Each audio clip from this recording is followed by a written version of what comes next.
What's up tout le monde, j'espère que vous allez bien. Aujourd'hui, vous allez tout savoir sur le premier modèle signature de Luka Doncic.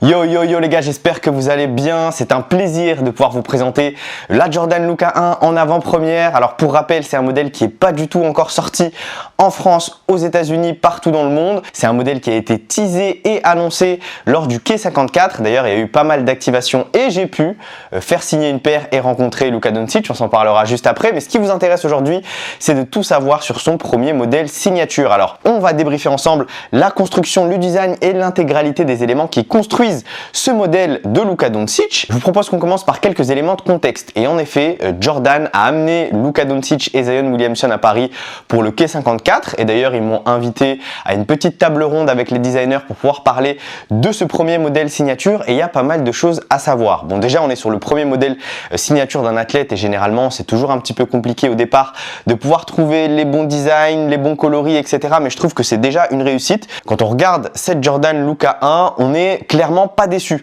parce que déjà on a une paire qui est sur une tige basse, c'est plus ou moins ce qu'utilisent les basketteurs de plus en plus. On a des inserts et des ajouts et surtout on a un coloris K54 qui est plutôt pas mal. Donc la première impression, je la trouve plutôt intéressante, plutôt cool. La paire est pas extravagante et en même temps on se parle de Luka Doncic qui est un joueur qui est plutôt discret, plutôt timide et surtout on a des nouvelles technologies qui sont apposées sur cette chaussure et je vous propose qu'on s'en parle tout de suite.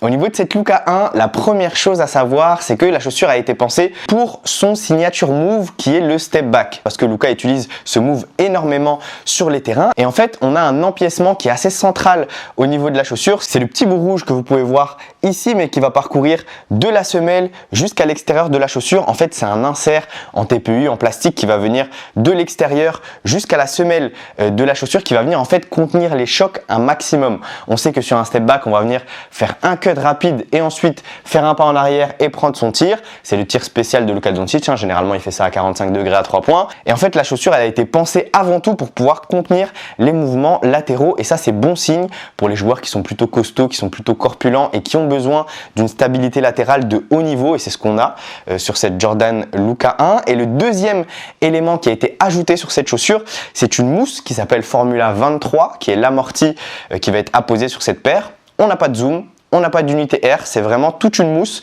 d'amorti Formula 23 et qui, au premier abord, en tant que basketteur, on pourrait se dire il n'y a pas d'unité R, il n'y a pas d'unité zoom, du coup, il n'y a pas d'amorti et on va ressentir énormément le sol. Et écoutez, c'est pas du tout le cas. La mousse Formula 23 fait plus ou moins le job. Bien évidemment qu'on n'a pas un retour d'énergie au niveau de ce qu'on peut avoir sur du zoom et ça, c'est mon avis personnel. Mais globalement, le setup d'amorti de cette paire, même pour les joueurs lourds, conviendra plus ou moins aux basketteurs lambda. On est sur une paire qui a été pensée avant tout aussi pour de la polyvalence. Et c'est ce qui fait aussi le charme des chaussures Jordan, c'est qu'elles peuvent convenir plus ou moins à monsieur tout le monde et ça, c'est un super point. Je vous propose maintenant de regarder en détail les différents éléments qui construisent cette paire de Luka 1 et on peut voir directement le logo de Luka sur la languette, le L et le D qu'on avait déjà aperçu sur quelques paires auparavant dont la Jordan Separate et la Jordan 36 notamment. On peut apercevoir quelques logos de Jordan au niveau de l'arrière de la chaussure mais aussi ici au niveau du coup de pied. On a également un Jumpman et une fois n'est pas coutume au niveau de la semelle extérieure. Au niveau de l'intérieur de la chaussure, on a un petit message en latin, non desistas, non exieris, qui en fait fait référence au tatouage qu'a Luka au niveau de son bras droit, qui veut dire ne jamais abandonner, ne jamais rien lâcher en latin. Vous m'excuserez pour la traduction. Et c'est à peu près tout. Vous savez que Luka Doncic est un joueur assez simple, pas très extravagant. Et du coup, au niveau des petits clins d'œil, c'est simple et efficace. On aime bien. Comme on s'est dit rapidement tout à l'heure, la paire a été pensée avant tout pour le step back de Luka Doncic. Et donc du coup, elle est pensée pour le maintien. Et vous pouvez voir, au niveau de l'empeigne, on a des petits filaments qui vont venir encager un maximum le pied. À l'intérieur, on a un petit chausson qui va venir apporter du confort mais aussi de la stabilité. On a une paire qui n'est pas faite en une pièce avec un double chausson en interne qui va venir apporter du confort. Vous pouvez voir que la paire, elle est un petit peu fatiguée et la durabilité sera malheureusement pas le point primordial sur cette Luka 1 en sachant que moi j'ai eu un modèle de test alors peut-être que les modèles qui sortiront normalement en août-septembre devraient être beaucoup plus quali. À première vue, après l'avoir testé 5-6 fois, je trouve que le modèle s'est usé quand même assez rapidement. À voir également au niveau du prix sur une première chaussure signature.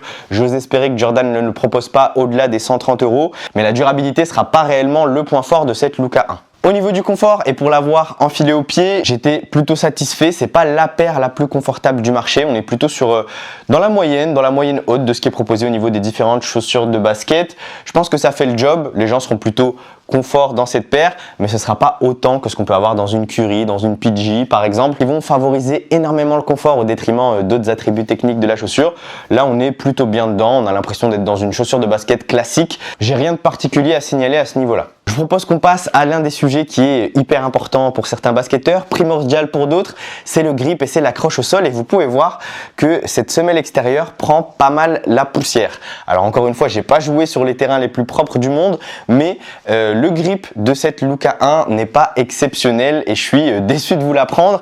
Il est assez décent. Ça veut dire que la semelle translucide va prendre pas mal la poussière. Il suffit que vous passiez votre main en dessous pour que ça reparte bien. Pour ceux qui ont vu mon test du squeak et du grip sur mon compte Instagram, on avait l'impression que la paire collait bien sur les parquets et c'était le cas lorsqu'on était sur un sol propre.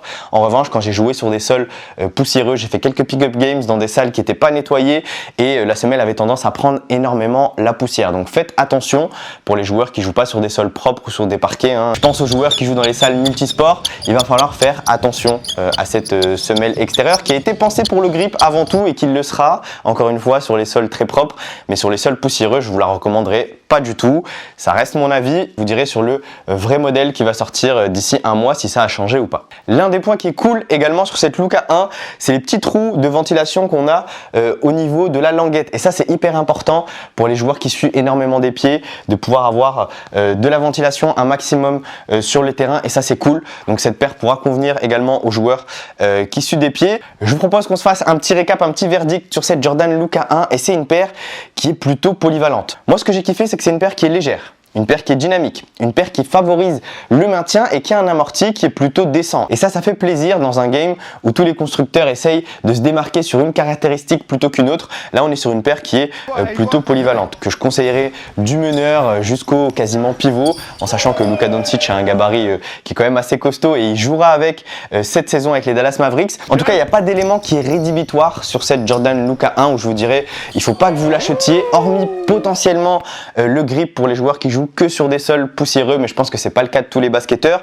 Pour le reste, on est réellement sur une excellente paire. Peut-être un petit bémol au niveau de la durabilité, mais sinon, on est sur une bête de paire. Personnellement, au niveau des différents coloris qui sont sortis, j'ai préféré le coloris Madrid, le coloris tout blanc avec les petits inserts en bleu turquoise qui font référence au passage de Luka d'ailleurs depuis qu'il avait 13 ans jusqu'à ses 18 au Real de Madrid. On a bien évidemment le coloris K54 que j'ai pu tester en avant-première avec les médias, mais aussi à la Hoops Factory puisque j'ai pu récupérer un modèle chez moi. Les deux informations qui manquent et que je vais essayer de vous donner le plus rapidement possible, c'est bien évidemment le prix, mais aussi la date de sortie. D'ailleurs, je souhaitais passer un gros big up à l'équipe Jordan qui m'a donné l'opportunité de tester cette Luka 1 en avant-première, de pouvoir rencontrer les designers de la paire, leur poser aussi quelques questions sur l'inspiration, le design et les performances du modèle et enfin d'avoir pu garder ce modèle à la maison pour vous proposer ce contenu en avant-première puisque à aujourd'hui, on ne sait toujours pas quand sortira la Jordan Luka 1 au grand public et surtout en France. Je vous recommande d'aller me suivre sur mon compte Instagram. D'ailleurs, on approche des 100 000 abonnés. C'est juste exceptionnel. Donc, n'hésitez pas à aller me suivre là-bas et c'est là où je suis le plus actif, où je vous donne toutes les infos en direct sur les différentes chaussures de basket que je teste ou que j'ai pu apercevoir au pied de joueurs NBA. Sur ce, on se dit à très vite comme d'habitude. N'hésitez pas à liker la vidéo, à vous abonner à la chaîne. Et on se retrouve très vite pour un prochain test. Prenez soin de vous. Bang!